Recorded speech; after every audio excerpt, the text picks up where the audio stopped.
Assalamualaikum warahmatullahi wabarakatuh. Sedekah 1 miliar. Belum lama ini saya diundang untuk mengisi ceramah di salah satu masjid di Banjarmasin. Saya sungguh merasa tak pantas sebenarnya untuk berkisah di atas mimbar sementara dosa diri masihlah banyak. Saya pun tidak sesempurna yang sahabat semua bayangkan. Hanya karena Allah masih menutup segala aib saya sajalah, maka yang baik tetap nampak baik. Namun, karena permintaan ini tak sanggup untuk saya tolak karena keinginan kuat mereka untuk belajar, maka saya pun berangkat. Sesampainya di sana, saya pun mengurungkan niat untuk mengajar. Saya menyadari kekurangan ilmu diri dan kurang matangnya hidup ini. Sehingga saya pun memutuskan untuk sekedar berkisah tentang kekuatan sholat sunnah saja. Begitu amanah selesai saya tunaikan, ada seorang bapak dari salah satu jamaah yang mendekat dan memperkenalkan dirinya.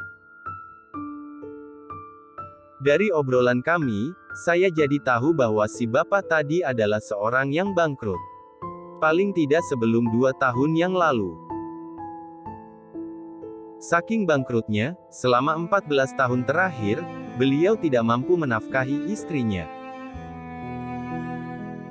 Padahal dulunya, beliau adalah salah satu pemimpin tinggi perusahaan daerah di Banjarmasin sana.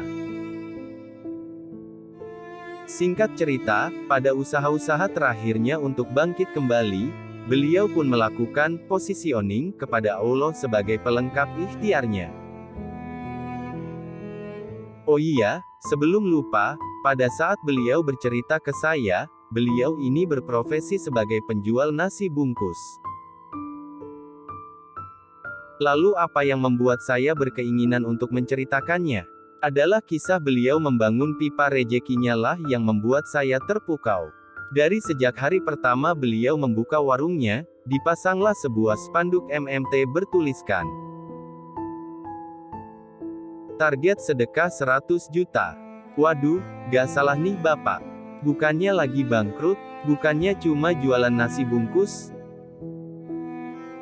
Ngapain nyusahin diri dengan membuat target besar di suatu amalan yang sunnah, yang kalau nggak dilakukan pun juga tidak berdosa.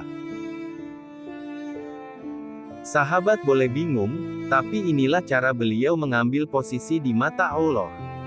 Beliau langsung pede nyuri perhatiannya Allah dengan niat besar. Memang begitulah, barang siapa yang menyempurnakan niatnya, maka Allah pun akan menyempurnakan pertolongannya. Dan benarlah, dalam 2 tahun terakhir, hanya dari berjualan nasi bungkus saja, beliau kembali berjaya dan telah mampu bersedekah ratusan juta sesuai dengan tulisan di spanduknya. Dan saat beliau berkisah, sekarang telah ditingkatkan target sedekahnya menjadi 1 miliar. Kita malu, harus malu. Kita yang sok keren ini paling yang ditargetkan miliaran baru cuma bisnisnya, baru cuma omsetnya. Lah ini, penjual nasi bungkus pakai tenda doang saja berani menargetkan sedekah 1 miliar. Kurang malu apa kita harusnya? Maka saya pun tahu, kenapa saya diperjalankan oleh Allah ke kota Banjarmasin. Rupanya Allah meminta saya untuk mengambil hikmah ini untuk Anda.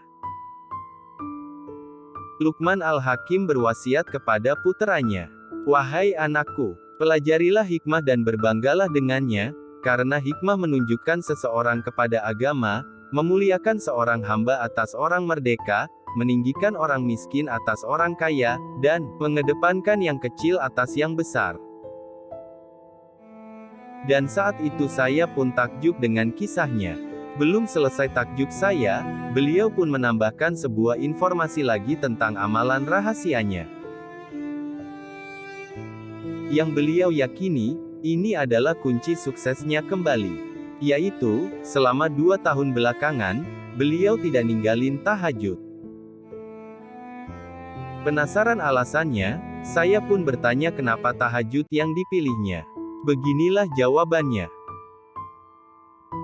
Saya ini kan pedagang mas, kalau sholat duha nggak sempet.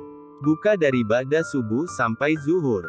Maka saya pilih tahajud sekalian bangun nyiapin buat jualan. Lagi pula, tahajud itu lebih hebat dari malam Lailatul Qadar. Kalau Lailatul Qadar, Allah perintahkan malaikat untuk turun. Tapi kalau sepertiga malam, Allah sendiri yang turun ke langit dunia menemui hambanya. Jadi saya berpikir, tahajud ini lebih hebat dari malam Lailatul Qadar. Subhanallah, belum habis takjub saya dengan kisah sedekah dan bangkitnya. Kini lagi, saya dibuat takjub dengan ilmu yang Allah antarkan kepada saya. Pantaslah Allah ingin saya berangkat. Karena sejatinya, hari itu, bukan saya yang ngajar, tapi sayalah yang belajar.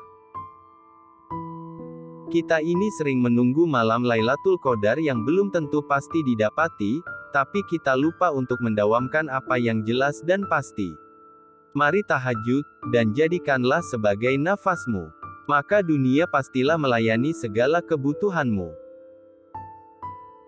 Maka tak salah jika saya pernah menulis, jika impianmu tidak mampu membuatmu bangun malam dan mendirikan tahajud, maka impian itu tidaklah seserius yang engkau inginkan. Wallahu a'lam bishawab.